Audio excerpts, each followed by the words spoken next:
Chers auditeurs, bonsoir. Vous êtes bien sur Méridien Zéro, l'émission francophone de RBN, Radio Bandera Nera. Ce soir, nous retrouvons Monsieur K pour la seconde partie de nos émissions consacrées aux égouts de la République. Manipulation, scandale, pots de vin, finances occultes et j'en passe. Donc, dans la première partie de cette thématique, la semaine dernière, nous avions abordé les soubassements du système politico-mafieux qui a fondé la Ve République. Nous allons voir dans une seconde partie un certain nombre d'affaires. Mais en préambule, mon cher K, je crois qu'on va et c'est tout à fait relié au thème de ce soir, on va pouvoir quand même un petit peu commenter l'actualité et en particulier...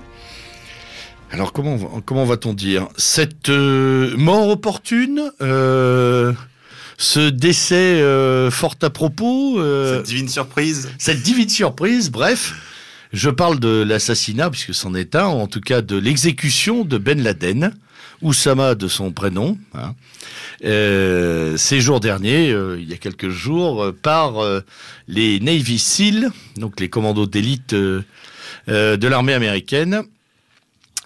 Feu vert donné, opération Geronimo, feu vert donné par le président Obama, flanqué de sa chère Hillary Clinton et de tout son staff habituel. Alors il est au plus haut dans les sondages, le père Obama. Autour de Ground Zero, on a chanté l'hymne américain. Des milliers d'Américains sont d'ailleurs descendus dans la rue pour manifester leur joie. Mais nous, on va pas suivre cet élan. On va plutôt s'intéresser à ce que cette exécution peut avoir on va dire de trop vrai, pourquoi pas.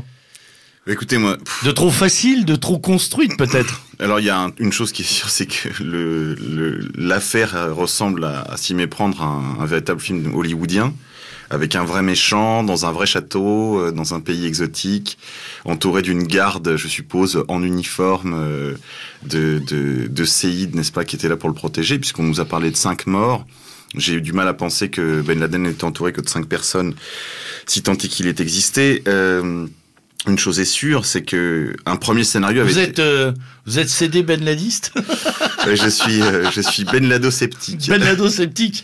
Alors ce n'est pas une maladie ni une fausse, on en reparlera tout à l'heure, mais c'est aussi une interrogation majeure de ces 10 dernières années d'ailleurs. Écoutez, il me semble. Alors finissons sur les faits, sur effectivement cette espèce de gigantesque compound de bunker dans lequel d'ailleurs il paraît Ben Laden cultivait de la marijuana. On a trouvé des plants d'opium. C'est assez drôle ce truc.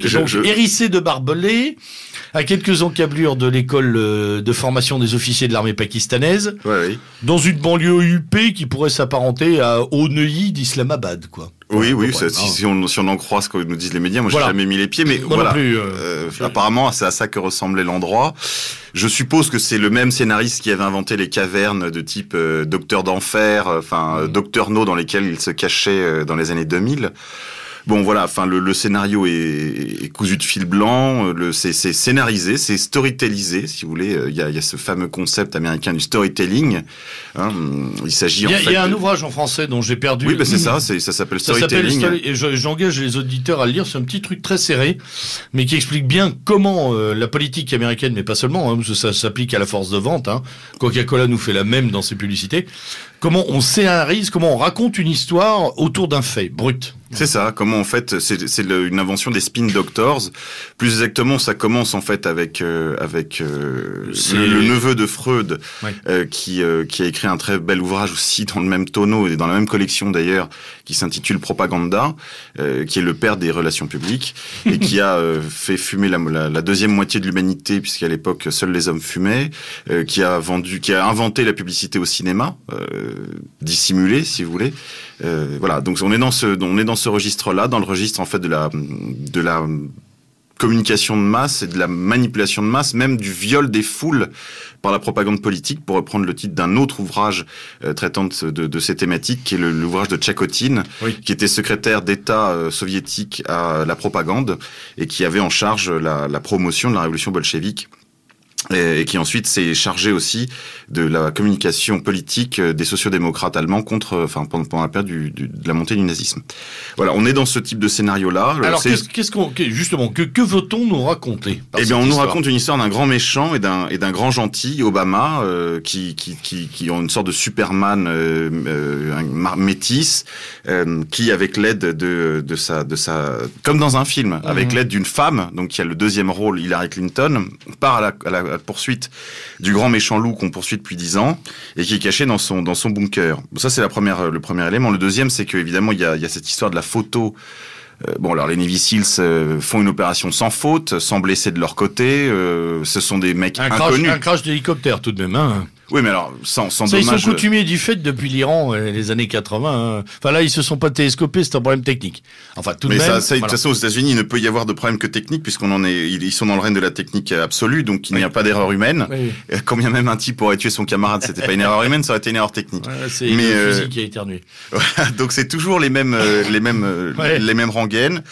Les héros anonymes qui en fait sont un peu le masque de tout Américain. C'est-à-dire que tous les Américains sont un peu des Navy Seals. Oui, complètement. Oui. Hein, tout le monde peut s'identifier aux Navy Seals. C'est ça qui est très intéressant. Oui. C'est-à-dire c'est le phénomène, ce qu'on appelle le shadow concept. C'est-à-dire c'est le phénomène de l'ombre du cow-boy. Et tout le monde peut devenir le cow-boy qui est cette ombre portée au sol dans les fameux westerns des années 60. Hein, le cow-boy sans nom, voilà. C'est une identification collective qui est très facile. Et le Navy Seals, eh bien, écoutez, essayez d'imaginer un type avec le visage grimé ou cagoulé dans la pénombre de la jungle, voilà. Donc en fait c'est le Rambo mis au goût du jour, quoi. En fait oui, c'est ça, c'est un illustre inconnu, c'est le tout un chacun, quoi. Voilà, donc là tout le monde peut s'identifier, donc là il y a tout le monde l'a tué du coup.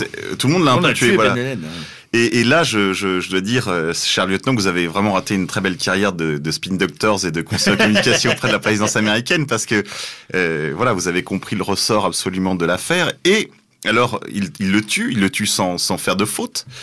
Et puis alors, il l'enterre dans la mer. Alors ça, c'est vraiment, carrément. J'aime d'ailleurs ce que vous dites, Monsieur K. Il l'enterre dans la mer. Oui, c'est ça. Après avoir respecté le rite musulman. Les rites musulmans. Alors, on les imagine sur un porte-avions de classe récente, avec un imam qui a un imam de l'Alabama, je suppose. Oui, sûrement, oui. Ou alors il a le canon d'un fusil dans l'oreille droite. Qui donc récite la prière des morts et ensuite on fait glisser la planche et Ben Laplouf par grand fond, a priori lesté d'une demi-tonne d'explosifs désamorcés. Enfin, c'est un scénario délirant tout de même. Oui, et en plus je me suis laissé dire qu'en Merdement il y avait des crocodiles, des requins, des carcarions, carcarias. Il y a du costaud là quand même. Donc voilà. C'est riche en poissons et en leaders musulmans qui flottent. Juste avant qu'on oublie, parce que là on est en train de s'en amuser un peu. Oui, on s'en amuse beaucoup même. Mais c'est très sérieux. Si Ben Laden existe, Ben Laden est réputé innocent. Je veux pas choquer nos auditeurs, mais je rappelle juste que tout le monde est présumé innocent jusqu'à la preuve du contraire. Sur le site du FBI, jusqu'à il y a pas très longtemps, les attentats du 11 septembre n'étaient pas attribués à Oussama Ben Laden.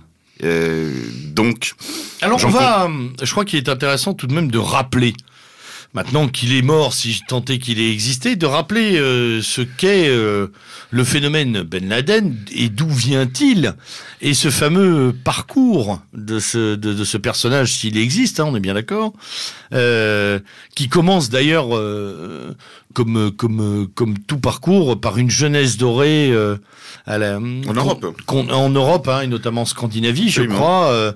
Dans les universités, avec pas de def, lunettes Cheruti collées sur le nez, Rolls-Royce jaune or, et voilà, c'est un jeune homme qui bénéficie de la manne financière et pétrolière de sa famille, d'un clan qui est quand même assez connu en Arabie Saoudite. Oui, c'est simple, c'est le premier groupe immobilier de construction et d'entretien immobilier du royaume. C'est eux c'est son père. Alors, la notion de père n'a pas le même sens qu'ici, puisque le père avait sans doute plusieurs épouses et de très très nombreux enfants, donc il y a pas une relation d'intimité avec son père. Non, c'est souvent les oncles qui pâlissent. Voilà, mais reste qu'il fait partie de la famille de celui qui a construit en fait la Mecque. C'est-à-dire que tout ce que vous voyez là en marbre blanc immaculé autour de la Kaaba, infrastructures autour de la Kaaba, c'est la famille Ben Laden. Et ils ont fait fortune en fait là-dedans, puisqu'ils faisaient partie en fait des alliés, des tribus alliées, enfin des familles alliées au clan Saoud, et qui ayant fait fortune avec l'aide anglo-américaine à compter vraiment des années 30 puis des années 50. Avec le début vraiment de l'explosion de la vente du pétrole saoudien aux Américains, il faisait partie en fait de l'oligarchie saoudienne qui est maquée à mort avec les États-Unis. En fait, ça on peut le dire. Ouais. Oussama Ben Laden a continué ce compagnonnage avec les Américains en Afghanistan. Sans doute avait-il une fibre plus aventureuse que d'autres, et il s'est senti d'aller monter. Oui, parce qu'il délaisse le cigare et les jolies suédoises pour se rapprocher d'un fondamentalisme musulman, en tout cas d'une expression de l'islam qu'on connaît bien d'ailleurs en Arabie Saoudite, une expression assez rigoriste, le wahhabisme. Et donc, il devient un soutien en quelque sorte. Je suis même pas sûr. Je pense que en fait c'était une nécessité du métier. Oui. Mais je crois que c'était un agent de renseignement, Alors justement, on y vient. Financement principalement, parce que sa fonction était principalement une fonction de financement, c'est-à-dire faire profiter les combattants afghans de l'obligation religieuse qu'avaient les grands industriels et les personnalités saoudiennes qu'on appelle la zakat. Voilà, de donner une partie de leurs revenus pour la cause quoi. Et la cause dans ces années-là, c'était la guerre en Afghanistan. Je pense que Ben Laden... Tout ça sous le regard complice et bienveillant des Américains. Oui, si ce n'est plus. C'est-à-dire qu'en fait, voire d'aide logistique. L'Arabie Saoudite, comme je vous l'ai dit, lui, il fait partie de l'oligarchie saoudienne. L'Arabie Saoudite a besoin d'éteindre immédiatement la révolution iranienne. Ils le feront de deux manières, parce que l'Iran est la grande puissance chiite qui monte avec l'arrivée de Khomeini qui rompt un peu avec l'atlantisme qui marquait la politique du Shah d'Iran. Il propose une révolution pan-chiite, une révolution perse. Là, on a affaire à un royaume saoudien qui est arabe et sunnite, ultra-sunnite, détestant les chiites. Ils voient arriver ce concurrence dans la zone, dans la région, et leur plus grande crainte, c'est qu'ils prennent le leadership du monde musulman. Alors que les Saoudiens, justement, comptaient là-dessus. Et dans ce cadre-là, ils vont monter deux opérations, qui sera d'une part le soutien inconditionnel aux Afghans, qui sont quand même les voisins des Iraniens, pour contenir sur leur flanc l'influence iranienne en Afghanistan, en encourageant des groupes à eux, des groupes ultra-sunnites, ultra-anti-chiites. Et on peut dire qu'ils y ont en partie réussi, puisque ça persiste il y a pour beaucoup de gens, c'est parfois incompréhensible, les attentats qui d'ailleurs sont très récurrents au Pakistan, mais on a des attentats en interne entre groupes chiites et groupes sunnites. Absolument. Les gens ne comprennent pas, ils disent attentat à Islamabad et c'est une mosquée qui a volé en éclats. Ce sont ces guéguerres internes qui perdurent dans ce qu'on peut appeler l'État pakistanais, mais parfois il y a tellement de factions qu'on se demande qui dirige quoi là-dedans, mais il y a l'ISI. Ça, on est sûr. Et la deuxième opération que vont monter les Saoudiens, c'est évidemment la guerre Iran-Irak, où ils vont s'engager à fond pour éteindre en fait la révolution iranienne dans le sang irako-iranien. Voilà, donc Oussama Ben Laden fait partie de la première opération. Aider à fond les Afghans. Il y a évidemment la première contradiction que cherche à résoudre la guerre afghane, c'est éjecter le gouvernement pro-soviétique et tendre un piège à l'Union soviétique pour en faire son Vietnam. C'est le projet de Brzezinski. Que les soviétiques prennent une rouste en Afghanistan. C'est vrai qu'on n'a jamais vu les Afghans subir une occupation de longue durée, puisqu'ils avaient foutu les Anglais déjà à la porte. Et il y avait de bonnes raisons de penser qu'ils feraient de même avec les soviétiques, ce qui n'a pas manqué d'être le cas. Mais ça a pris un peu de temps quand même. Ça a pris du temps et ça a été une catastrophe. Par contre, on les a vus tirer avec des missiles Stinger, on les a vus dessouder des hélicoptères russes, avec du matériel américain. Tout à fait. C'était l'époque en fait où les fondamentalistes islamistes étaient qualifiés ici de freedom fighters, ce qui en partie est pas faux. C'est-à-dire que moi je dois vous dire que cette guerre d'Afghanistan a été qualifié ici de guerre réactionnaire par la gauche morale. Il y avait un soutien inconditionnel aux soviétiques. Je pense qu'il s'agissait de soutenir d'autres factions peut-être que celle de Ben Laden. C'est-à-dire que les Américains ont toujours choisi en Afghanistan de soutenir les pires. Ils ont soutenu Ben Laden, ils ont soutenu aussi Hek Makhtar, qui était un véritable boucher, alors qu'il y avait à côté des combattants islamistes ou musulmans. Simplement musulmans, qui n'avaient pas forcément de projet islamiste. Par exemple, Massoud était un islamiste, puisqu'il faisait partie du Hezb el-Islami. un parti islamiste qui avait pour projet l'instauration d'une république islamique en Afghanistan. Mais j'ai envie de dire, c'est leur affaire. Oui. Et en revanche, il y avait des personnages autrement flamboyants, même si j'aime beaucoup le personnage de Massoud, qui a quand même résisté aux deux grands nihilismes du siècle, qu'ont été le soviétisme d'une part et le terrorisme islamique de l'autre. Et puis, il y a des personnages, comme je vous le disais, encore plus flamboyants, comme Amin Wardak, qui est de Exactement, nos amis. Qui a été éclipsé par Massoud, d'ailleurs. Absolument, et qui réside à Paris, qui est interdit de séjour en Afghanistan parce qu'il prône une solution afghane au problème afghan. Ben Laden, lui, il voulait des solutions saoudiennes et pakistanaises au problème afghan, et c'est pour ça que les Américains, pour qui le Pakistan et l'Arabie Saoudite sont deux alliés de poids, d'importance, a eu toute la faveur des Américains dans les années 80-90. Voilà. Après, ça a un peu tourné, c'est-à-dire je pense que ça faisait partie du scénario. Et que ça avait des utilités internes aussi, c'est-à-dire qu'au moment où Bill Clinton était noyé dans des affaires Lewinsky, il y a eu opportunément des attaques. On rappelle, l'affaire de... Bon, c'était une stagiaire, Voilà, de petits câlins appuyés. I did not have sex relation with Mrs. Lewinsky. Oui, alors elle faisait des fellations dans le bureau ovale. Et en fait, il semble que c'était elle-même une espionne israélienne. Voilà. Youhou, Rantata. Dans le but, évidemment, de le tenir et de pouvoir peser sur la politique. C'est par là qu'on tient. Faut pas oublier qu'à l'époque, on est en pleine négociation des accords d'Oslo, etc.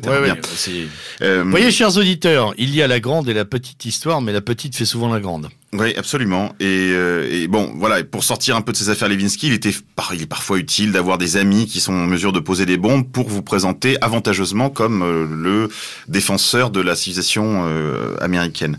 Et c'est sans doute ce qui s'est passé. En fait, il a eu d'ailleurs, à la fois pour les républicains et les démocrates, Ben Laden de très grandes utilités, puisqu'il a fait de Bush, qui était quand même le type qui était sympathique quand il était gouverneur du Texas. Presque drôle d'ailleurs. Ah oui, qui était vraiment sympathique et qui était vraiment l'objet d'une opprobre mondiale parce qu'il refusait de gracier des criminels multirécidivistes et polyvioleurs. Moi, je dois avouer qu'à l'époque... il me faisait marrer avec son chapeau texan sur la tête là en disant « No ». Voilà, une grâce, non. C'était amusant. Après, c'est vrai, lorsqu'il est devenu président de la République, président des États-Unis. C'est vrai. Oui. Dire, mais... Il avait quand même un charisme de moule et sandwich de gare, on va dire quand même. Donc voilà, pour lui donner une stature présidentielle et quasiment épique. Il lui fallait une holy war, une sainte guerre. Et en réalité, les réseaux qui ont été impliqués dans le 11 septembre étaient sans doute tout à fait autres que les 19 terroristes armés de cutters. Voilà, enfin, après, moi, je laisse ça... oui, ça fera l'objet. On pourrait y revenir, d'ailleurs, sur ces histoires du 11, parce que... C'est très compliqué. On est dans la 11e année. Oui. Enfin, on va jouer sur la numérologie, mais... Dans tous les cas, on sait qu'il y a eu... célébration. Juste pour en terminer avec Ben Laden, voilà, il y a eu des fausses cassettes qui ont été diffusées. À chaque fois, elles sont sourcées. Alors, justement. Donc, voilà, on a le parcours du personnage, en tout cas, le parcours qu'on nous a donné à lire. Et puis, celui qu'on a pu un peu trouver en creusant, parce qu'il n'y a pas que nous, heureusement. Beaucoup de gens ne se satisfont pas de ce que la voix officielle, avant on disait la voix de Moscou, mais là on peut dire la voix américaine ou la voix de l'Occident diffuse. Donc on a ça, et donc on a ce personnage qui finalement est composé d'éclairages divers et variés, donnés principalement par ses anciens alliés devenus ses ennemis, mais la réalité du personnage nous échappe totalement, ce qui met en cause jusqu'à son existence même. Parlons un peu de ça un petit peu. Bah oui, c'est-à-dire que Ben Laden, il y a même des clips, c'est maintenant, ça fait partie de la culture populaire américaine, des clips par exemple de Eminem où on voit Ben Laden tombant le masque et on voit derrière Dick Cheney et George Bush. Il y a des relations très incestueuses entre la famille Ben Laden et la famille Saoud aussi, et les familles Bush et l'ensemble de l'oligarchie militaro-industrielle autour de Carlucci, du groupe Carlyle, dont fait partie évidemment la famille Bush et dont font partie une très nombreuse partie des paléoconservateurs de la première équipe Bush père. Parce que les néoconservateurs sont assez anti-saoudiens, les paléos sont très pro-saoudiens, les néoconservateurs sont très souvent favorables en fait à un morcellement de l'Arabie Saoudite dans laquelle ils voient le réservoir des terroristes du 11 septembre. Ben Laden fait partie de ce consortium d'intérêts. Et son frère est encore en affaires d'ailleurs avec les Américains. Et puis Bindar Ben Laden, Bindar Ben Bush, qui est Bindar Ibn Saoud, donc de la famille de Saoud, qui est je crois, dans l'appareil de sécurité de l'État, était en compagnie de Carlucci et de tout un tas de gens comme ça, donc du groupe Carlyle, qui par la suite profiteront de la guerre. Hein, ce sont des war profiters, comme disent les Américains, qui font payer le kilo de lessive du brave GI à des prix absolument délirants, et qui contrôlent tout, le transport, la logistique, etc. La mafia de guerre, oui. Eh bien, ces gens étaient réunis, je pense, pour regarder à la télé ce qu'il adviendrait ce matin-là. Il y a des gens qui étaient visiblement informés de ce qui arriverait. Les services français, d'ailleurs, avaient donné une alerte aux services américains leur disant qu'un coup était prévu dans cette fenêtre de tir-là. Et visiblement, ça n'a pas déclenché de plan hors sec. Voilà, donc... Ben Laden fait partie de ce consortium d'intérêts. Je ne l'imagine pas opérant seul sur cette histoire Al-Qaïda qui, en fait, il y a un journaliste français qui s'appelle L'Abbé Vière, qui était journaliste à RFI, qui d'ailleurs a été limogé depuis pour position politiquement incorrecte, et qui avait écrit jadis, avant les événements du 11 septembre, un livre qui s'intitulait Al-Qaïda n'existe pas. Al-Qaïda, semble-t-il, en fait, serait la liste, c'est le nom arabisé d'une liste, qui veut dire donc la base, qui serait la liste de trafiquants d'armes, agents d'influence, criminels en tout genre, à disposition. Al-Qaïd, ça veut dire la chefferie, en fait. Voilà, donc qui serait les têtes d'affiche d'un réseau qui aurait été qui est en fait un réseau de rogues, comme on dit en anglais, c'est-à-dire de personnages en fait troubles à disposition des services américains, sachant que les États-Unis en plus ont passé des lois, si vous voulez, interdisant la manipulation d'agents qui auraient été condamnés ou jugés pour des crimes, au-delà d'un certain niveau de crime, si vous voulez. Ne pouvant plus les manipuler directement, je pense qu'il y a une certaine aussi externalisation de certains services. J'en parlerai tout à l'heure nous aborderons les affaires en France. Ça a existé aussi en France avec ce qu'on a appelé la base Bison, qui est une chose très très étrange et qui je pense saura intéresser les auditeurs. Donc voilà, on est en fait dans de l'externalisation de services. Et je pense qu'Al-Qaïda faisait ça, entre autres, il suffit de lire les bouquins, de Jean Guinel, par exemple, sur le trafic d'armes, pour voir un peu qui sont les gens qui trafiquent. Il y a beaucoup de gens d'origine saoudienne, il y a des histoires pas possibles dans le trafic d'armes avec les Saoudiens et les Anglais, avec des histoires de commissions, des rétrocommissions qui ont inondé l'Angleterre, qui est le scandale Al-Mamaya. Je prononce mal, mais les auditeurs pourront retrouver ça. Et qui sont des affaires, mais c'est avec 9-0, quoi. Alors, moi, j'ai une question. Bon, que Ben Laden soit une pure essence, une évanescence, une réalité, un seul homme, plusieurs hommes, un groupe, une marionnette manipulée, on est bien d'accord. Maintenant, on l'a fumé, ou en tout cas, on a dit qu'on en avait fini. On en a fini avec lui, voilà. Pourquoi maintenant? Alors, il y a des raisons objectives, j'imagine, mais il y a peut-être un peu des raisons un peu plus cachées qui nous permettraient de comprendre un peu mieux les mécanismes de cette exécution ou de de toute cette mise en scène, parce que il y a cette histoire de la photo qu'on ne montrera pas, il y a l'enterrement en mer, enfin je sais pas comment on appelle ça d'ailleurs. Voilà. Il y a l'immersion, bon, on va l'appeler comme ça. Il y a depuis ce matin, on aurait retrouvé dans les ordinateurs de Ben Laden un 11 septembre bis dans les trains américains. C'est sorti ce matin. On nous a dit qu'il préparait pour les 10 ans de multiples attentats contre le réseau ferré américain. Donc, on est quand même dans une espèce le personnage principal de la série télé est mort, mais on va vous faire une suite quand même. Alors pourquoi est-il mort? Qui cela sert-il objectivement? Et peut-être même en deuxième rideau, qui en profite? Et qu'entrevoyez-vous dans la continuation du feuilleton?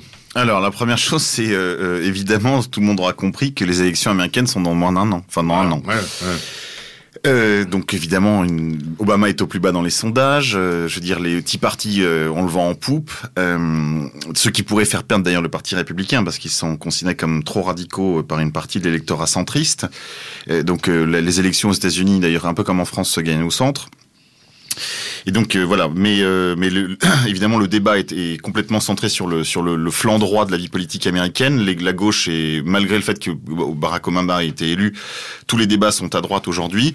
Obama, c'est une baudruche qui s'est très largement dégonflée, puisqu'il a de toute façon repris toutes les filous qui avaient fait qui étaient mouillés dans les affaires de la City, oui, enfin, le lapsus révélateur de Wall Street. Oui, bien sûr. Il n'y a jamais eu d'administration aussi financiarisée, si vous voulez, que l'administration Obama, qui nous avait promis la rupture, la sortie de tout ça.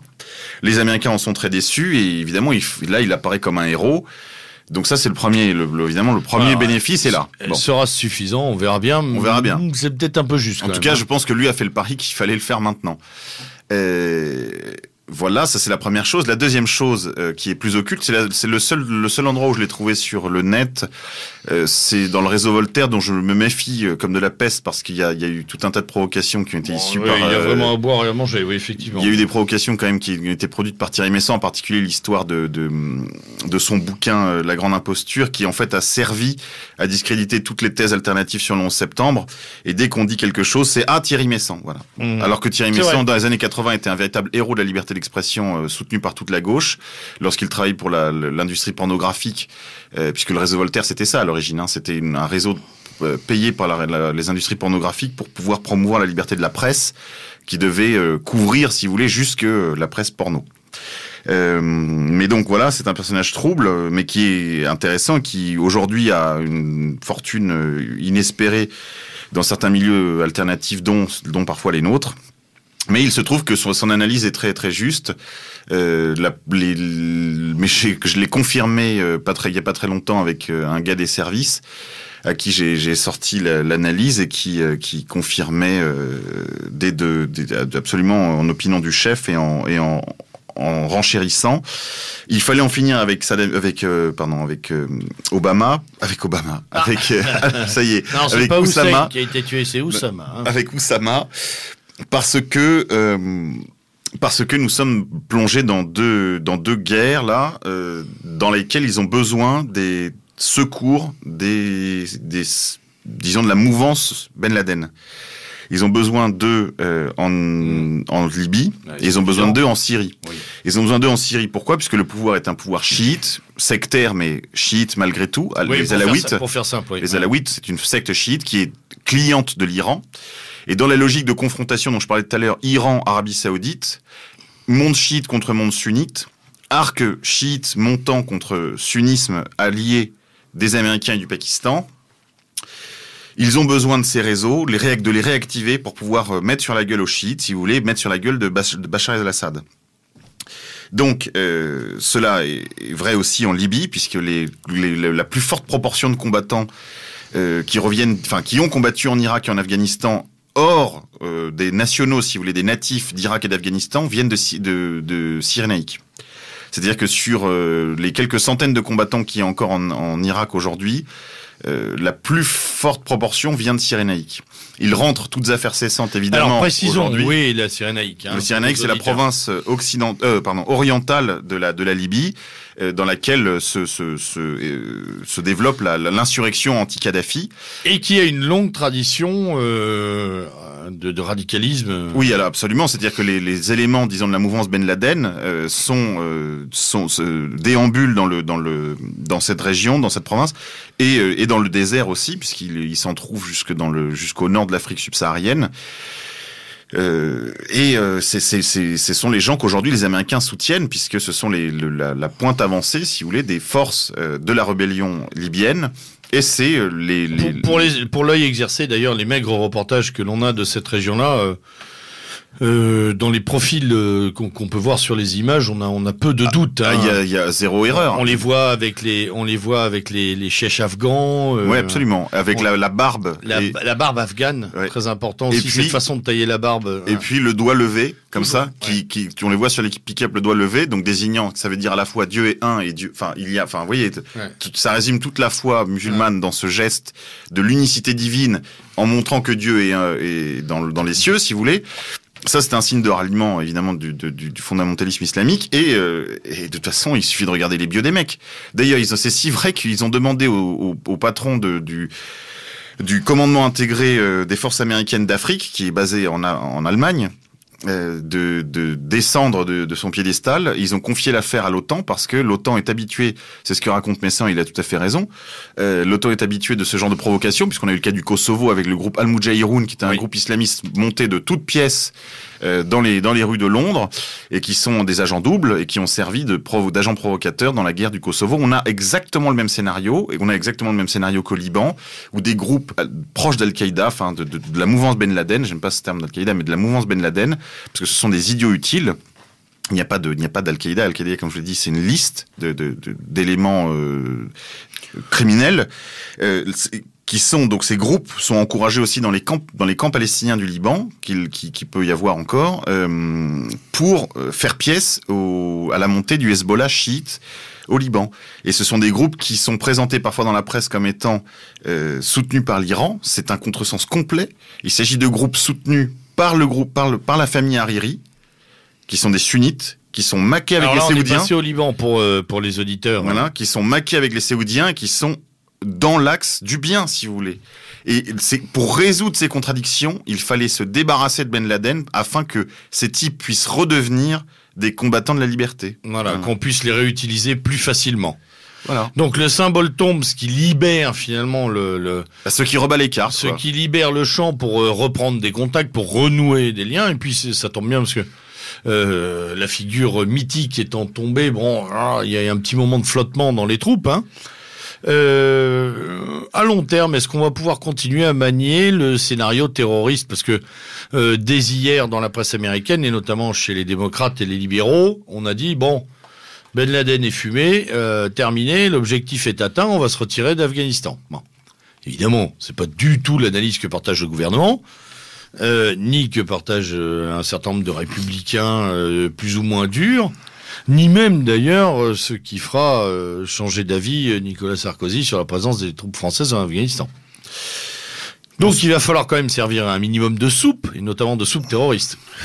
Écoutez, moi ce que je vois, c'est que dans plusieurs occasions, lorsque un membre de l'oligarchie faisait preuve de réticence à appliquer les plans mis en place par d'autres, il y avait une menace terroriste, par exemple. Je me souviens de Gordon Brown, à qui on a dit, lorsqu'il ne voulait pas appliquer le calendrier qu'on lui avait assigné, que, tac, le lendemain, on entend Al-Qaïda menace de faire exploser des bombes à Édimbourg, qui est donc la patrie de Gordon Brown, puisqu'il est écossais. Oui, comme beaucoup de premiers ministres, les Anglais sont assez drôles là-dessus. Quand on voit sortir Ben Laden du bois, et maintenant ce sera un autre, ils ont trouvé de nouveaux. Ah, j'ai oublié évidemment. Ils ont déjà donné des noms. Hein. Ils en trouveront toujours. Là d'ailleurs, les Russes se sont empressés de dire qu'ils avaient attrapé le principal animateur d'Al-Qaïda dans le Caucase. Enfin, voilà, c'est la curée, c'est la course à l'échalote pour celui qui attrapera le plus de petits Ben Laden. Hein. C'est comme les Pokémon, attrapez-les tous. N'empêche qu'il y en a toujours plus. Moi, ce que je ne m'explique pas, c'est que s'il y avait du terrorisme véritablement, pourquoi est-ce qu'il ne prend pas la forme d'un terrorisme comme il était appliqué par exemple par le FLN en Algérie, c'est-à-dire de meurtre aveugle dans la rue, individuel, et le pistolet est retrouvé dans une poubelle. Ça n'arrive jamais. Ça n'arrive jamais. Il est très aisé de fabriquer des bombes, tout le monde sait ça, c'est tout ça est disponible sur Internet. Mais il est encore plus facile d'aller poignarder quelqu'un dans la rue, absolument. ou de lui coller des balles de 9 mm. À chaque fois, malheureusement, il y a suffisamment d'armes pour... Mais bien entendu. Alors que là, avec les bombes, on est quand même sur un peu de matériel sophistiqué. Peut-être. Moi, ce que je crois en tout cas, c'est que... Puis la bombe, c'est invisible. Après 10 années de militantisme politique, je m'aperçois, et je peux vraiment en témoigner, c'est une chose beaucoup trop complexe pour pouvoir être mené par des groupes qui n'ont pas de soutien de type étatique. Les seuls qui sont connus aujourd'hui en Europe, c'est les groupes de type ETA. Oui. Et voyez un peu à quoi ils en sont réduits, quoi. C'est-à-dire qu'ils sont, ils sont décapités tous les 15 jours. Et ils ont des bases arrières. Ils ont des bases arrières, ils ne cessent de se faire décapiter. Donc, moi, je ne comprends même pas. Enfin, je crois comprendre en réalité. On peut comprendre. Pourquoi, d'ailleurs, on entretient ce genre de chancre au cœur de l'Europe. Voilà, la bride est posée sur le coup. Hein. Bien sûr. Voilà. Et je crois que on a affaire à la même chose avec le terrorisme islamique. C'est ça. Je renvoie maintenant nos auditeurs et on en finira pour le chapitre Ben Laden là. Oui, on va clore ce chapitre. Je les renvoie à la lecture de Orwell, où des bombes dans 1984, des bombes tombent dans des quartiers de Londres, alors qu'on est très très loin de la ligne de front. Et Smith, donc le héros, le personnage central du roman, se pose la question à un moment donné, mais est-ce que c'est seulement possible que des bombes nous tombent sur la figure alors que nous sommes si loin du front? Et en fait, l'idée, c'est de garder la population on the edge. Mobilisée, exactement. Stressée, terrorisée. Exactement. Voilà. Et donc, moi, je crois que c'est à ça qu'on a affaire et que les Français, quand ils ont été menacés... D'ailleurs, juste une parenthèse, Monsieur K, les Américains avaient trouvé un très très bon levier à ça qui fonctionne toujours, c'est le niveau d'alerte terroriste Absolument. Qui est donné avec la météo sur Fox TV, hein. Oui. Sur Fox News, on le voit très bien, hein. Après la météo, on a vert, jaune, orange, rouge, noir, hein, et selon le niveau, on sait si le risque d'attentat est plus ou moins faible. Et ça a évidemment deux utilités, c'est-à-dire que les gens, lorsqu'ils ont peur, ils obéissent. Oui. Ils ont tendance à se rapprocher du pouvoir, et c'est la seule raison pour laquelle le terrorisme existe. Et à se défaire de leur liberté pour plus de sécurité. Absolument. Tout ça. Et le deuxième avantage, évidemment, c'est que les gens hystérisés sont beaucoup plus malléables aussi à tous les stimuli de type consumériste. Voilà, donc je pense que le terrorisme islamique de synthèse, je pense que le terrorisme islamique de synthèse a un bel avenir devant lui pour vous répondre. Voilà. Très bien, merci beaucoup pour cette partie actu. On va faire une pause musicale qui servira d'introduction à la thématique que nous allons aborder, c'est-à-dire la poursuite de l'émission de la semaine dernière, hein, les égouts de la République. Nous allons rentrer un peu dans les divers scandales. Et en matière d'introduction, nous allons écouter le thème principal d'un film très évocateur, j'ai nommé Le Parrain. Voilà, à tout de suite.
Bien, de retour après cette pause musicale et ce grand clin d'œil que constitue le thème principal du parrain. Nous nous attaquons, alors nous vous avions quitté, Monsieur K, à l'évocation de l'affaire Boulin, hein. Oui, absolument. Voilà, et on avait, je crois, vu 2-3 petites choses en latéral, le sac, enfin quand j'ai dit 3 petites choses, c'est un euphémisme, bien sûr. On avait parlé du sac et de quelques autres scandales, mais nous allons évoquer quelques grosses affaires bien juteuses aujourd'hui dans cette seconde partie. Alors, je vous écoute, que nous proposez-vous pour démarrer en forme de mise en bouche? Bah écoutez, je vous propose qu'on prenne le tunnel de droite là. Très bien. Et qu'on ça aille pue là, ça pue, ça sent très mauvais. Hein. Qu'on aille explorer un peu l'affaire Markovic. Ah. Et alors ensuite, celle-là elle est belle. Si vous voulez, on va essayer de pas passer trop de temps sur chaque affaire. Nos auditeurs creuseront après parce que je crois que vous en avez tellement sous le coude que c'est quand même sympathique. Bien sûr. Alors Markovic, parce que ça c'est un gros morceau. Alors je voudrais d'abord aborder l'affaire Markovic, puis ensuite on prendra un autre coude là et on retournera un peu sur le sac avant de parler de l'affaire Clearstream. L'affaire Markovic, qu'est-ce que c'est?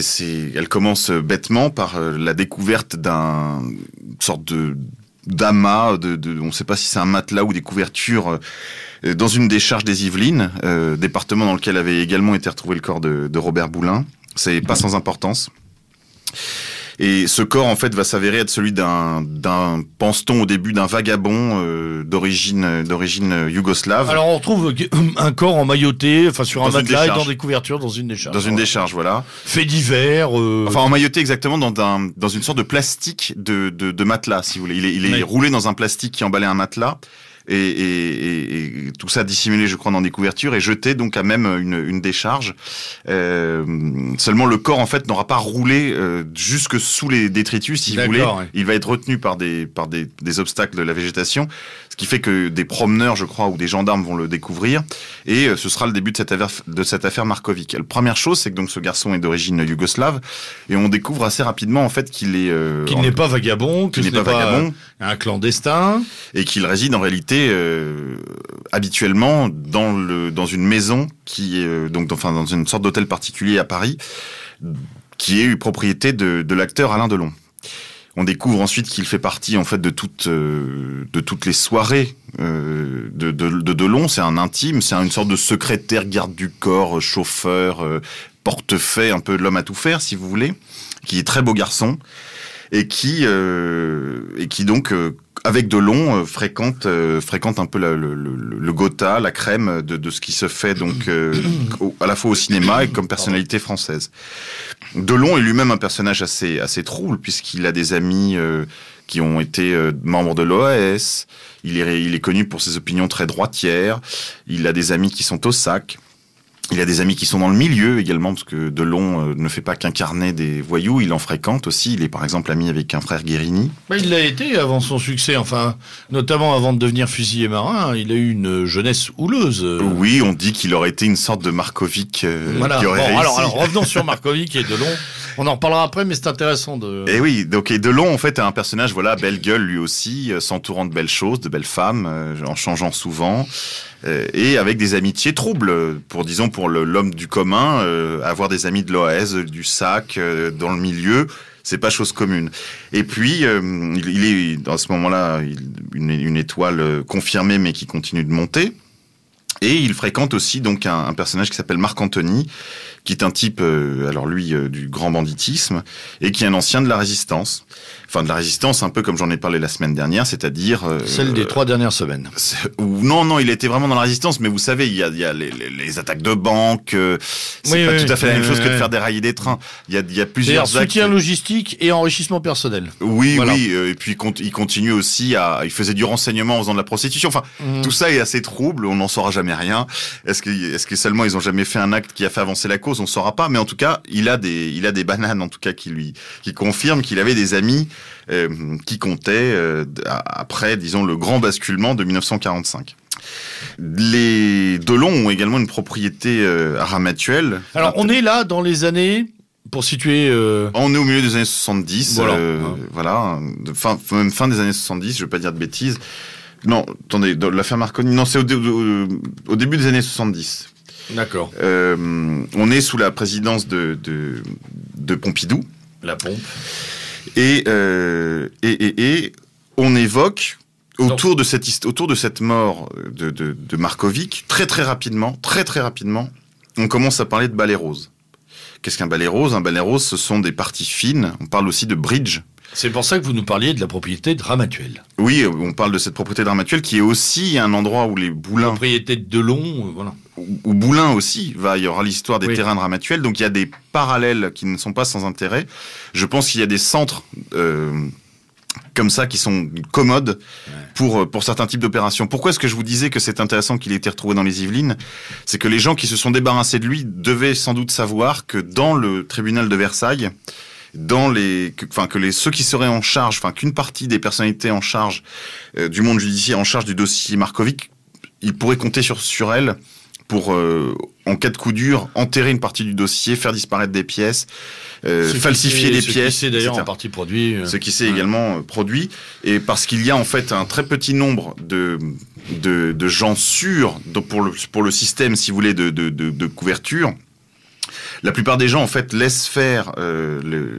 Lorsqu'on éteint une affaire, la plupart des gens de bonne volonté laissent faire parce qu'ils sentent bien que ça va être un frein à leur carrière ou le début de problèmes plus sérieux. Mais des personnages vraiment actifs et nocifs, il y en a peu. Mais il faut savoir où ils se trouvent pour les activer au moment opportun. Voilà. Et alors, nous sommes donc avec ce jeune homme, chauffeur particulier de Delon, qui est en même temps garde du corps. Il a une belle gueule, il vit dans les fastes, il fait des fêtes, il suit Delon avec joie dans tous ces milieux que Delon fréquente, d'une certaine extrême droite à un certain milieu mafieux, et on le retrouve dans une décharge. Voilà, absolument, et on va très rapidement donc parler de balai rose, donc si vous voulez, de parties fines dans la haute société. Dans la haute société à la fois donc intellectuelle, culturelle et politique. Et c'est là que ça devient insensible. Partout haut de gamme. Les balais roses renvoient aussi à un autre aspect à ces balais, c'est que à l'époque, pour compromettre un homme politique, pour compromettre un décideur de manière générale, une affaire extramaritale suffit. Une affaire extra-conjugale suffit à compromettre quelqu'un. Une affaire de mœurs éteint une carrière politico-économique. Enfin, je veux dire, voilà. Voilà, avoir une maîtresse, c'est très mal vu, et ça suffit, en fait, pour certains réseaux de pouvoir. Et les mœurs sont bien évoluées. Pour tenir quelqu'un. Pour tenir quelqu'un, il suffit d'avoir une photo de lui avec une jeune femme, même majeure, évidemment, suffit à pouvoir le faire chanter, et donc à constituer des réseaux d'intérêt dans lesquels tout le monde est tenu, si vous voulez, par ce type de preuves, de contacts malsains, si vous voulez, et qui sont gages de confiance mutuelle. Il faut comprendre que dans certains milieux, si vous n'allez pas au bordel avant de signer un contrat, on signe pas le contrat, parce que ça veut dire que on peut pas vous faire confiance,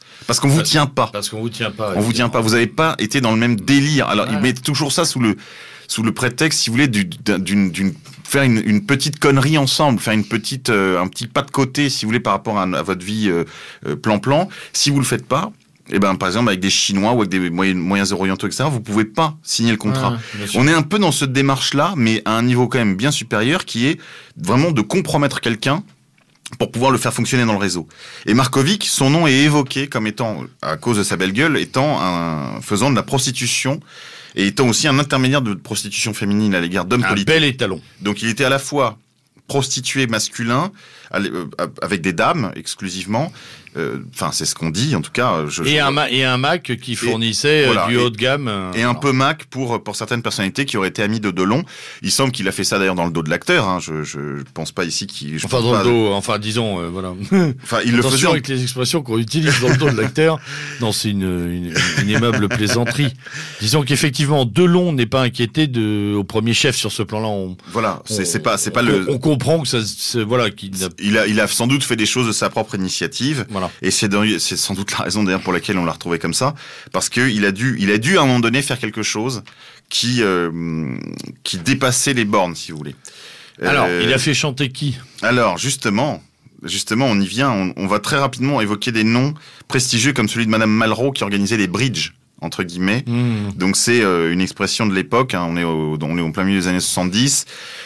Donc les bridges de Madame Malraux se passent dans toutes les positions qu'autorise le Kamasutra. On dit ça, ce ne sont que des rumeurs, mais en tout cas... Qui laisse fuser ces rumeurs ? D'où viennent-elles ? La presse ? Alors, la première source qui va parler de ces choses provient d'un milieu qui est à cheval en fait entre deux réseaux. D'une part, le SAC, dont on a parlé la semaine dernière, et d'autre part, cette base, le service d'action civique, qui est donc le service d'ordre du parti gaulliste. Et le deuxième réseau croisé, c'est une base du SDEC, donc le SDEC, aujourd'hui DGSE, Direction Générale de Sécurité Extérieure. Oui, l'ancienne dénomination des services de renseignement de l'époque. Voilà, les services extérieurs, donc si vous voulez la CIA française. L'espion, le vrai. Oui, comme dans OSS 117, on est dans le SDEC là. Ah, voilà. OSS. Et voilà, et donc c'est ce deuxième réseau, ce sera ce qu'on va appeler la base Bison. Alors maintenant, on va parler un peu de la base Bison pour expliquer un peu à la fois l'affaire Markovic et on y reviendra tout à l'heure. Qu'est-ce que c'est que la base Bison ? C'est une base qui a été mise en place par les services pour cornaquer, pour contrôler des personnalités qu'on va compromettre également, des personnalités issues du monde africain principalement.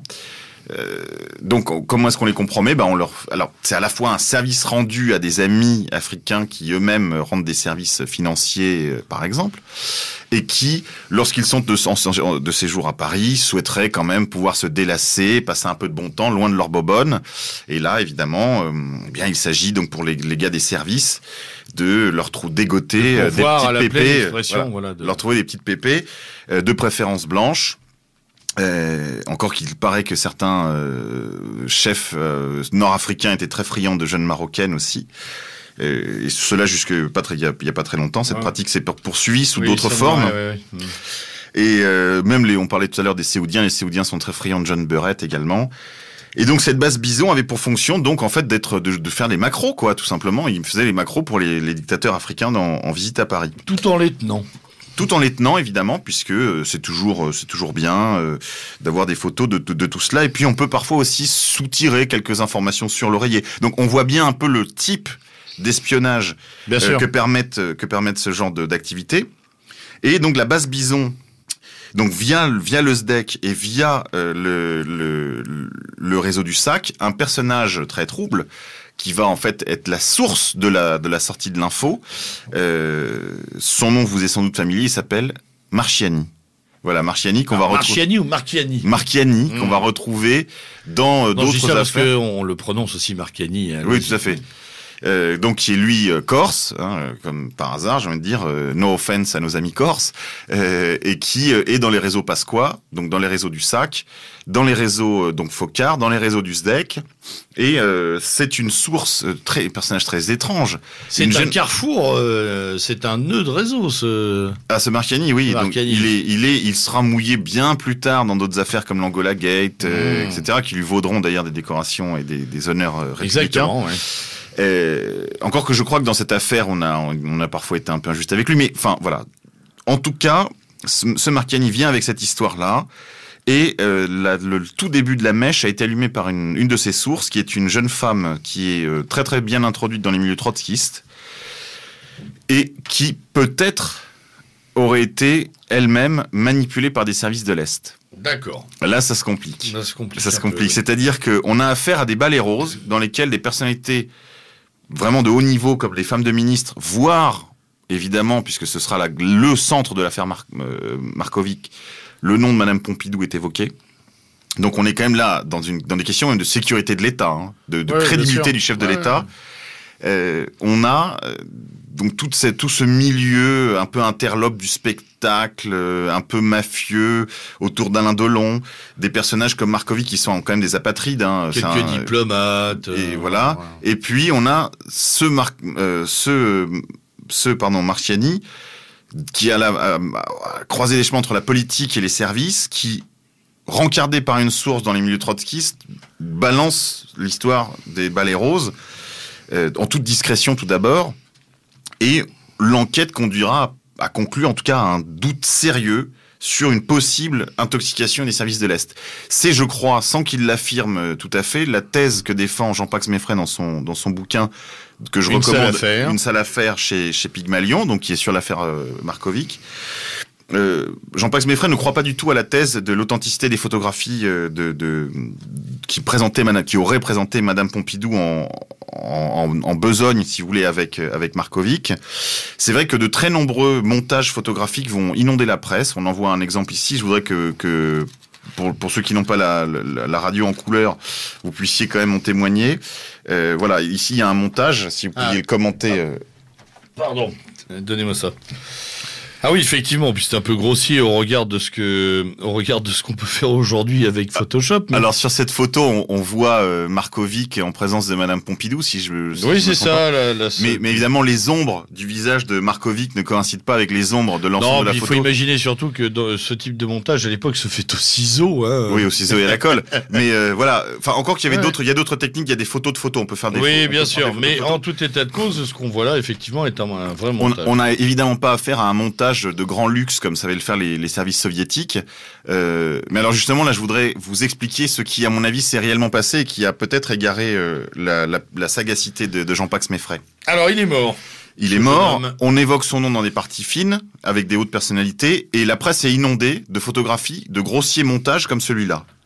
Mais quand même, certaines personnes se laissent prendre au jeu. On dit il n'y a pas de fumée sans feu, quand même. Et puis il y a une enquête qui est en cours. Évidemment, le frère de Markovic est très très impliqué dans cette enquête et il est persuadé qu'il a été assassiné par des proches de Delon, soit pour se débarrasser de lui dans un premier temps, puis ensuite vient cette histoire donc des balais roses et il commence la thèse du fait qu'il aurait été tué par les services parce qu'il en aurait trop su et qu'il aurait peut-être fait chanter des clientes de grand luxe, voire même la femme du président, n'est pas exclu. Les tenants de la thèse de l'authenticité de l'affaire Markovic veulent que Markovic aurait été tué parce qu'il aurait véritablement pris part à des balais roses en présence de Madame Pompidou et qu'il en aurait eu des preuves et que c'était évidemment un moyen de déstabiliser le pouvoir. Étant lui d'origine yougoslave, on imagine très bien la rapidité avec laquelle ces informations auraient pu se retrouver dans la presse étrangère ou utilisées par des services. Donc la promptitude de la réaction aurait été totalement justifiée de la part des services français. Alors vous y croyez ? Moi je vais vous dire, ce que je crois, c'est que Markovic a été assassiné parce qu'il a manifestement pris part à des parties fines. Peut-être n'était-ce pas Madame Pompidou, ça je n'en sais rien. Je peux pas être formel là-dessus, mais ce que je sais, c'est qu'il devait avoir des photos. Et comment est-ce que je peux en conclure ça ? C'est que l'inondation de faux grossiers dont a été fait l'objet de la presse parisienne à cette époque-là prouve qu'il y avait quelque chose. Oui. Pourquoi ? Parce que ces faux grossiers avaient pour but de camoufler de noyer les photos. vrais clichés qui auraient pu sortir. Voilà, d'accord. Parce que si un vrai cliché était sorti, on aurait dit c'est encore un faux, de meilleure facture, d'accord, mais c'est un faux. Et en fait, c'est une opération d'éteignoir de l'incendie. De surintoxication. Voilà, pour éteindre l'incendie. Je ne sais pas de quelle nature exactement était la teneur de ces photos, mais ce que je sais, c'est que, et ça je le tiens de la bouche d'un Yougoslave qui est le fils d'un ami intime de Markovic de l'époque. Et ce monsieur a très bien connu Markovic, et en effet, il m'a confirmé c'était un très très bel homme, et les proches de Markovic savaient qu'il y avait en effet des parties fines, et que Markovic en était. D'accord. Ça, c'est confirmé. Donc, connaissant Markovic, étant donné le fait qu'à ce moment-là, et ça, Jean-Pax Meffray raconte très bien, Markovic était en rupture affective avec Delon. Ils étaient en train de se séparer parce que Markovic avait baisé la femme de Delon de l'époque. Ah, bravo. Et bon, c'était vraiment un très bel homme. Hein. Il avait des excuses. Et je crois que la femme en question était elle-même très très libérée et très pas très regardante. Après tout, c'est les années 70. Hein. Oui, c'est les années 70. Et donc voilà, Markovic a sans doute vu la fin du protectorat Delon sur ses épaules arriver. Il a sans doute voulu se prémunir d'une vie trop pénible, et il a sans doute fait chanter la personne qu'il ne fallait pas. Donc je crois moi à l'authenticité de l'affaire Markovic.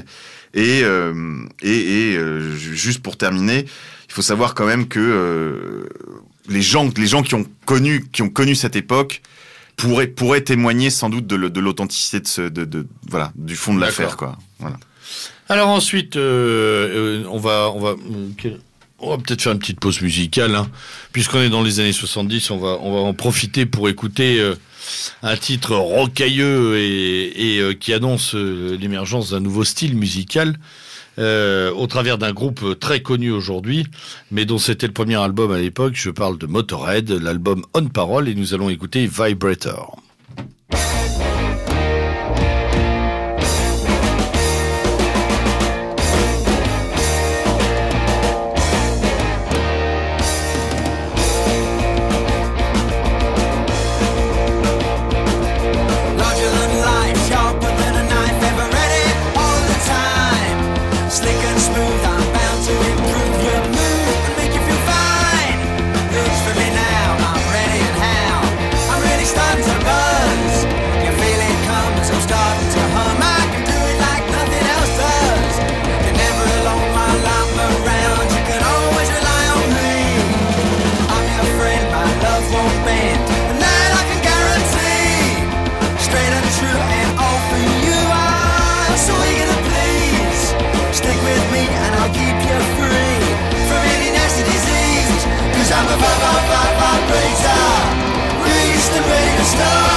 Alors de retour après cette pause musicale musclée, on salue nos amis de Motörhead increvables.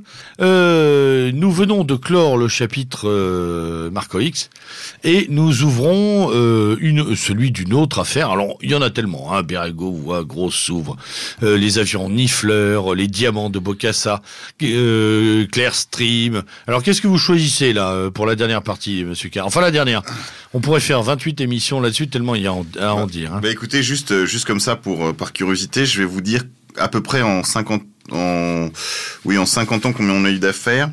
Allez. Donc en partant de 1950, hein, 1, 2, 3. Bon bah j'ai perdu le compte. On va dire à la louche. À la louche, je pense qu'il y en a plus d'une par an. D'accord. Alors quand vous dites affaires, c'est du gros, quoi. On est en première division. Hein. Oui, là on parle de première division. Ça entremêle à chaque fois. Bah, ça peut être les diamants de Bokassa, les avions Nifleur, les Irlandais de Vincennes, le Rainbow Warrior, le Carrefour du Développement. Ça peut être l'affaire Triangle, la Société Générale, le sang contaminé, Urba. Oui. Ça peut être l'affaire Noir-Botton, l'affaire Carignan. Avant qu'on en prenne une très emblématique, le Crédit Lyonnais aussi, on aurait pu le Crédit Lyonnais, hein, qui est absolument ahurissant.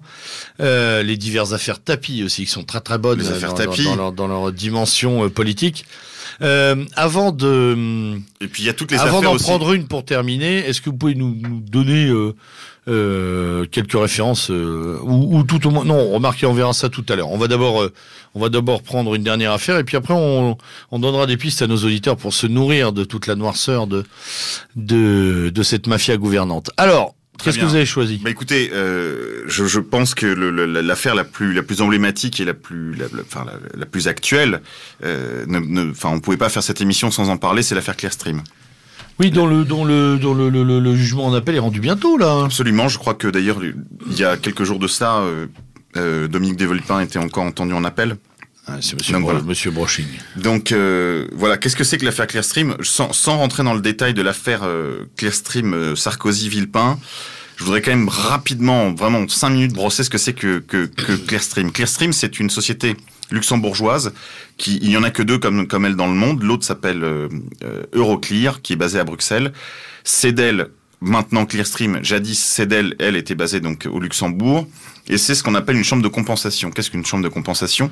Il faut comprendre que c'est un mécanisme financier qui a été inventé par 2 ingénieurs luxembourgeois. Donc un qui s'appelle Bacchus, qui a coécrit des livres avec le journaliste français Denis Robert, en particulier l'extraordinaire livre qui s'appelle Révélation sur justement le fonctionnement des chambres de compensation. C'est pourquoi y en a-t-il que 2? Eh bien, vous aurez compris, puisque vous êtes un polémologue averti, c'est qu'à la fin, il n'en reste toujours que 2. Il ne peut pas y en avoir 3, il ne peut y en avoir que 2. Il ne peut pas y en avoir qu'une non plus, parce que s'il y en avait qu'une, il n'y aurait pas de concurrence. Qu'est-ce que c'est que ces chambres de compensation? Ce sont, si vous voulez, des gares de triage de la mondialisation. Moi, croyez que... Alors, c'est amusant de les retrouver toutes les 2 en Europe.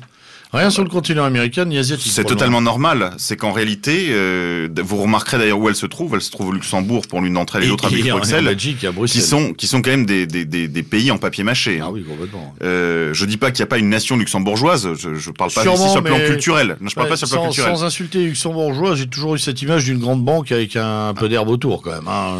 C'est ce que c'est devenu, je crois. Voilà, c'est un peu ça. Au grand dame d'ailleurs de ce que peut être le peuple luxembourgeois. Et qu'est-ce que c'est que pourquoi le Luxembourg? Évidemment, alors là, je renverrai nos auditeurs à un magnifique film qui s'appelle Vent d'Est. Oui. Qui retranscrit le retour de la première armée russe qui a servi sous l'uniforme allemand contre les bolcheviks pendant la Deuxième Guerre mondiale et qui se réfugie au Luxembourg. Et le Luxembourg, en fait, était un État totalement tenu par un peu comme la Hollande, comme la partie flamande de la Belgique, plutôt. Totalement tenu par les curés. Et le Luxembourg est un tout petit pays paysan de gens sérieux avec de très très grandes qualités humaines, dans lesquels justement le monde nouveau qui sortira de la guerre va choisir d'implanter des banques. Enfin, parce que justement l'Église à ce moment-là cherche à s'émanciper du monde bancaire comme il va, et elle veut créer sa propre puissance bancaire. Et le Luxembourg sera choisi justement en raison des vertus d'honnêteté, de probité, de discrétion des Luxembourgeois, et aussi en raison de sa situation géostratégique, à 2 pas de la frontière quand même avec le monde soviétique, qui soumettra totalement les élites luxembourgeoises aux desiderata de l'oligarchie cléricalo vaticane mais aussi pour grande partie atlantiste et mondialiste. Pour l'autre moitié, si vous voulez, c'est une fusion de deux réseaux qui s'opèrent au Luxembourg. Et qui crée donc ces chambres de compensation à peu près à quelle époque? Eh bien, elles se créent dans les années 70 parce que il y a un besoin de... Sous quelle pression? Qu'est-ce qui génère? En fait, ce qui génère ça, c'est tout simplement les débuts de l'informatique. Oui. Et les débuts de l'informatique, en fait, vont créer la possibilité du clearing. Qu'est-ce que c'est que le clearing? Vous aviez avant des banques qui s'échangeaient entre elles plusieurs fois par jour, parfois, des millions de francs, dollars, yens, etc. À la fin, il faut bien à un moment donné faire les additions, faire les soustractions et dire, en fait, sur les 50 échanges qui ont eu lieu, on se doit tant. Et donc, l'argent était quand même, à un moment donné, vraiment basculé. Alors, pas forcément en billets, mais il y avait des échanges. En billets au porteur, machin, etc. Voilà. Et il y avait trop, en fait, il y avait en plus, il y avait un tel volume, puisqu'on commençait à entrer justement dans la télématique, dans de nouvelles, c'était les débuts de la mondialisation, c'était le début des rounds de l'OMC, etc. Donc, on commençait à rentrer dans la mondialisation financière, mais en fait, Clearstream va être le grand accélérateur et en fait, je dirais même la condition de la possibilité de la mondialisation. Il faut pas s'imaginer que les échanges mondiaux se faisaient dans un grand désordre du point A au point B, du point B au point C, du point C au point A, dans un grand maelstrom, si vous voulez, d'échanges intercroisés qui auraient constitué une sorte de sphère. Oui, et puis dans la sphère. De système pratiquement vertueux, guidé par la seule intelligence collective. Non, pas du tout. Pas du tout. Ce qui se passe, c'est que tous les flux financiers vont dans les banques et toutes les banques, entre elles, vont dans 2 gares de triage que sont les sociétés de clearing. C'est-à-dire que la mondialisation s'est faite grâce à la rationalisation des relations financières entre les banques. D'ailleurs, ce qui s'est passé lors de la crise... D'où l'émergence d'une nouvelle caste, d'ailleurs, d'hommes au travers de cette mondialisation, que sont les fameux ingénieurs financiers internationaux, stigmatisés par cette espèce de tête de Golden Boy, reste sur le côté, costard gris et mallette, lunettes vissées. C'est une image d'Épinal qui a traversé les années 90-2000, mais qui est très vraie. C'est cette classe qui émerge et qui, comme vous le disiez, rationalise au plus haut point les flux financiers. Alors, dans ces deux chambres de compensation. Alors, dans ces 2 chambres de compensation, qu'est-ce qui se passe? Seules les institutions bancaires et certaines entités type État ou institutions financières ou grandes entreprises ouvrent des comptes, mais qui sont évidemment interdits aux particuliers ou ils sont interdits à. De toute façon, je crois qu'il y a des montants énormes dessus. Oui, pour ouvrir un compte. On est sur des échelles de grandeur. Et absolument, normalement, seules les banques ont accès à ce type de service. Alors, qu'est-ce qui se passe? Chaque banque a plusieurs comptes. Par exemple, chaque filiale du Crédit Lyonnais a un compte chez Clearstream, mais pour simplifier le système, on va créer un compte Crédit Lyonnais avec des sous-parties, avec des sous-comptes, ce qu'on va appeler des comptes non publiés. C'est pas des comptes secrets. C'est un compte non publié, c'est-à-dire que simplement on donne un résultat global, quoi. Pourquoi? Parce que tous les clients de Clearstream reçoivent un catalogue des gens qui sont chez Clearstream ou chez Euroclear. Manière de poursuivre, de savoir si on peut être en affaires et régler nos affaires de manière feutrée et régler aussi nos différentiels de revenus, de ce que de dettes, si vous voulez, que j'ai ou que vous avez à mon égard. Il y a la plateforme Clearstream. Donc ces comptes non publiés sont en fait des sous-comptes à l'intérieur d'un compte tout à fait légal et voilà. Mais en fait, ce qui va se passer, ce qui va rendre le système pervers, c'est que très rapidement, des banques vont ouvrir des comptes non publiés pour des clients spéciaux. Par exemple, les services vont avoir des comptes non publiés. Quand vous dites les services secrets. Les services secrets. Pays. Les services secrets français, par exemple, disposent de comptes non publiés chez Clearstream. C'est-à-dire que les banques vont commencer à ouvrir, au lieu d'ouvrir des comptes de filiales qui seront des comptes non publiés, donc qui ne sont pas dans le catalogue, ils vont commencer à ouvrir des comptes pour certains de leurs clients qui ont besoin de ce type de facilité bancaire, ce qui évidemment permet de faire des opérations bancaires au-dessus du contrôle étatique. Vous comprenez l'intérêt. Vous comprenez tout l'intérêt. On est dans un paradis fiscal. Hors norme, hors loi. Hors loi, hors contrôle. Et en fait, ils vont créer la possibilité de faire des opérations financières au-delà de toute scrutation par des services financiers souverains d'un État. Donc, on va en fait créer une sorte de surbanque dans un paradis fiscal, avec des gens qui ont le culte du secret, évidemment, et qui va être une chose extrêmement méconnue du grand public, parce que, comme le raconte le journaliste Denis Robert dans son livre Révélation, les journalistes financiers qui connaissent l'existence de toutes ces institutions n'en parlent, pour ainsi dire, jamais dans la presse même spécialisée. Parce qu'ils ont intérêt à le taire, ou parce qu'ils n'en connaissent pas les soubassements? Si, ils en connaissent parfaitement les soubassements, mais c'est que si jamais ils parlent de ces choses, ils sont carbonisés dans le milieu, et il s'en est fini d'avoir des entretiens, des interviews, des machins. Vous pouvez pas. Etc. Oui, très bien. C'est en gros, on crée très rapidement en fait une connivence entre le monde journalistique spécialisé de le monde financier. Et on s'assure le silence de tous. Voilà, absolument. Alors, qu'est-ce qui se passe dans ces comptes non publiés? Eh bien, il faut savoir que des grandes banques, comme la BCCI par exemple, la banque qui était la banque d'Oussama Ben Laden, qui était la banque des trafiquants d'armes connus, dont je vous ai parlé tout à l'heure. Oui, d'un certain nombre de Colombiens, me semble-t-il. Absolument, les cartels colombiens. Qu'est-ce qu'il y avait encore là-dedans? Le Parti républicain, le règlement, par exemple, de l'affaire. Le Parti républicain, ancienne composante de la majorité de droite, en fait. Parti d'appoint, centre droit. Ah non, excusez-moi, c'est ma faute, je parlais là du Parti républicain américain. Ah pardon, on n'y est pas là. Donc la BCCI, c'était la banque aussi de tous les... Il devait y être aussi. Il y avait, mais c'était vraiment la banque, si vous voulez, des dictateurs africains, enfin la banque de la junte birmane. Bon. Et un beau matin, à force je vais pas rentrer ici dans l'affaire de la BCCI, mais un beau matin, toutes les succursales de la BCCI étaient fermées et on a commencé à rembourser que les grands comptes. Voilà, pour faire simple. Donc c'est la chute de la BCCI qui provoque... Eh ben, non, mais toutes les banques ont des comptes dans Clearstream, y compris les banques moisies, si vous voulez, qui servent à toutes les transactions les plus pourries, comme la BCCI. Je vais vous donner un seul exemple. L'affaire des otages iraniens, et ça c'est très bien raconté par Denis Robert dans son bouquin, va être payée, la rançon payée par les Américains aux Iraniens le sera par le biais d'une banque algérienne, par le biais de Clearstream. C'est-à-dire que tout ça va se régler dans la guerre de triage. Énorme. Avant de retourner vers les banques. On voit même pas les sommes transitées. Voilà, exactement. Et ça se passe très très simplement puisque c'est un monde de confiance, c'est le monde de la confiance, donc un fax suffit. Voilà. D'accord. Alors qu'est-ce qui se passe ? Qu'est-ce qui se passe pour que ça devienne un scandale ? Alors, d'abord le scandale, il est là.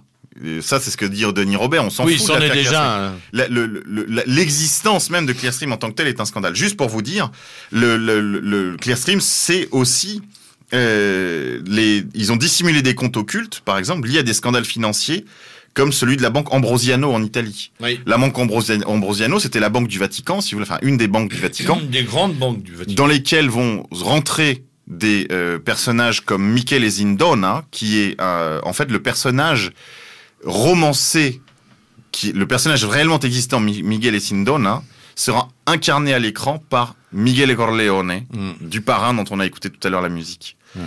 Miguel Corleone, c'est le personnage qui va, comment dirais-je, sublimer toute l'affaire. Le Parrain 3 en particulier, c'est d'une clarté biblique. Le Parrain 3, c'est toute l'affaire, la première affaire Clearstream, si vous voulez. La première affaire Clearstream avec le Banco Ambrosiano, le suicide entre guillemets du banquier qui sera retrouvé à Londres pendu sous le pont Blackfriars avec des briques dans les poches et toutes sortes de devises différentes sur lui qui était parti en gros ayant très très peur de ce qui était en train de se passer. La mort de Jean-Paul Ier qui est manifestement liée à la question du Banco Ambrosiano. Oui, parce que Jean-Paul Ier, pour les plus jeunes de nos auditeurs, a fait un passage éclair. Il est resté 33 jours au Vatican. Hein. Voilà, il a été élu. Et il est mort autour de sa mort, après. Beaucoup de questions. Eh ben, je vais vous donner un seul exemple. Il est mort, la bonne sœur l'a retrouvé d'ailleurs, comme c'est raconté dans le film du Parrain 3, on le retrouve avec une petite tasse de café, mort dans son lit. Quelques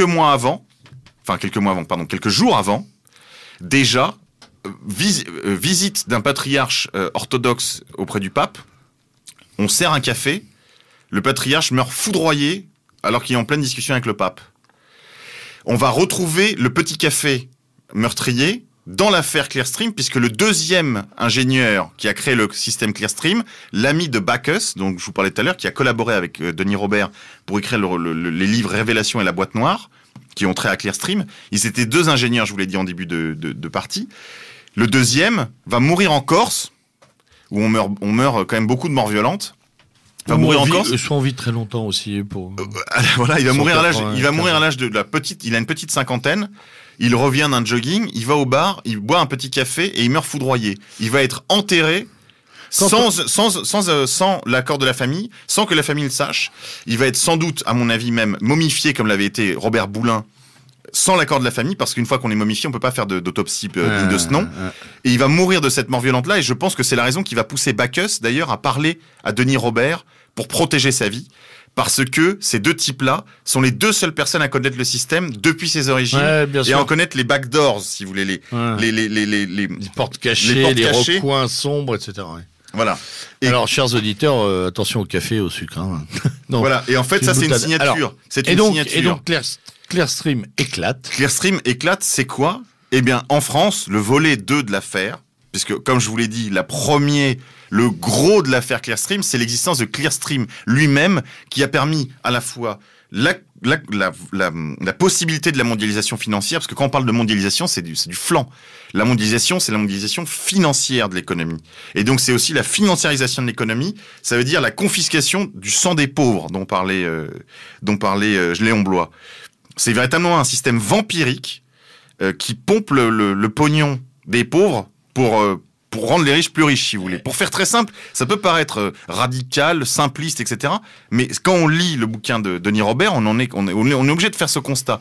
C'est aussi la possibilité pour les 10% de masse monétaire mondiale issus des trafics de drogue, de femmes, de migrants, d'animaux ou d'armes, d'entretenir la machine, parce que sans ces 10% de liquidité la machine ne fonctionnerait pas. C'est l'huile dans les rouages. On en a déjà beaucoup parlé à ce micro. Oui, les banques sont très heureuses de voir cette manne, d'ailleurs. Absolument. Et cela n'a été possible aussi que grâce à Clearstream, qui en fait, regardez le nom. C'est une machine à laver. Clearstream. C'est écrit dessus. Stream étant le fluide, le courant. Le courant, c'est courant clair, voilà. Ouais, courant clair qui en fait c'est le flouze. Blanchisseur enfin, bref. C'est ambigu quand même. Ouais, c'est très ambigu. Et l'autre s'appelle Euroclear. Alors je veux bien que ce soit une chambre de clearing, c'est-à-dire on va apurer les comptes, mais on va aussi énormément blanchir d'argent, qui était le rôle d'ailleurs de la BCCI dont je vous parlais tout à l'heure. C'était la grande machine à laver. Bien.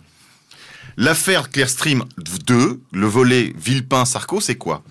C'est que Denis Robert, le journaliste, est rencardé par Bacchus, l'ingénieur qui a créé le système. Ils écrivent ensemble ce bouquin Révélation, et un type à l'intérieur de Clearstream, un jeune ingénieur de chez Ernst & Young, je crois, à l'époque, puisqu'il y a un audit, pour une raison qui est encore mystérieuse, sortir des listings de comptes dissimulés, de sous-comptes. Et ces listings-là vont être confiés par Denis Robert, qui va faire là une très grosse bêtise, à un ingénieur de chez EADS. Bon, à l'époque, il y a une guerre en cours chez EADS entre les tenants du papa de l'entreprise. Enfin, tout ça est très compliqué, je ne veux pas noyer les auditeurs, mais revenons au centre de l'affaire. Ce type, Imad Laoud, qui d'ailleurs est, je le dis en passant, l'époux, puisque sa femme est sortie là du bois pour parler en sa faveur lors du dernier procès, lors de la dernière audition. Sa femme était quand même chef de cabinet d'Eric Woerth. Voilà. Donc juste comme ça, au budget. Elle était chef de cabinet d'Eric Woerth au budget. Donc au budget, pas ailleurs, c'est intéressant. On voit que tout est lié. Voilà, il y a une tout ce tout petit monde, quoi. Bon. Eh bien, ce Imad Laoud, qui est un ingénieur informaticien, va traficoter, c'est ce que veut la thèse officielle, va traficoter les comptes, enfin les listings, pour y introduire des noms, des patronymes, comme celui de Alain Madelin, Jean-Pierre Chevènement, Nagui Boxa, qui est le deuxième nom de Nicolas Sarkozy, et quelques autres, dont Laetitia Casta aussi. Bon. Et voilà, dans ces comptes-là, on va laisser entendre que si son nom apparaît là, c'est qu'il y a eu des affaires de corruption impliquant ces patronymes. Mais ce qui est intéressant, c'est qu'il y a le nom de Charles Pasqua aussi. J'ai tendance à penser que Charles Pasqua a en effet authentiquement des comptes dissimulés dans Clearstream. Est-ce que c'est le cas de Nicolas Sarkozy? Dominique de Villepin, en tout cas, voulait le croire. Parce que ce qui s'est passé, c'est que Imad Laoud falsifie les listings à la demande du corbeau dans l'affaire Clearstream qui s'appelle Jean-Louis Gergorin, qui est un type de chez EADS, et qui connaît Dominique de Villepin, qui à l'époque est donc Premier ministre, mais qui le connaît du temps où Gergorin formait Dominique de Villepin aux affaires étrangères lorsqu'il était à la commission des affaires étrangères. Alors là, je ne vais pas dire de bêtises, je crois que c'était de l'Assemblée nationale. Bien. Eh bien, Gergorin, qui est sans doute, enfin d'après la thèse officielle, l'artisan, le fabricateur, dont Imad Laoud ne sera que l'exécutant de ces faux listings, en fait, s'est laissé prendre à un piège, c'est-à-dire qu'il voulait rendre service à Dominique de Villepin, parce qu'il était supposé être de ses amis.